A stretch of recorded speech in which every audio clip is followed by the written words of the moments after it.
Akala niya kasi, mami, i-judge itsura lang. Hindi niya na pinagpukusan yung lasa. Sabi niya, ay, viewers, di naman tikim.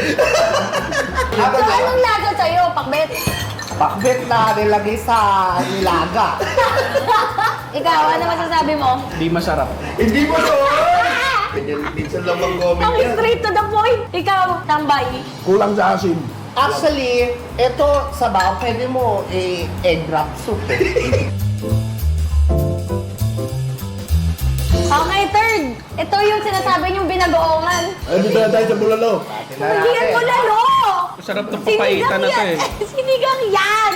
Uy, ang napansin ko, ang daming paminta nito. Ito haba, hiwa, baboy. Tigas ng baboy. Wow! Baboy talaga tag-isa. Alam niya, 5 dyan.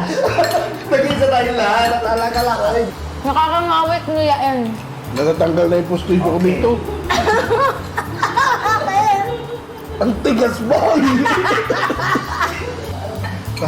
alam mo, ito yata yung galing sa food court na display. Pinakain yung sa akin.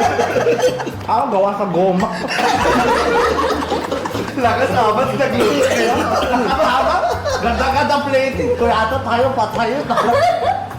Sarap kumain ng hollow blocks. Ito gusto ko. Sarap nito. Ngayon mo kinain, mamaya ka pa matapos, di ka magutom agad. Yes!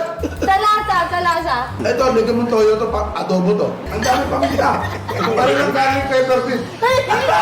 Ito, nagluto na ito, parang nalito sa paasim laban sa mantika. Sabi, gamitin Ako pa pagkatikim ko paminta. Nilagyan mantika. Tapos ang hirap niyang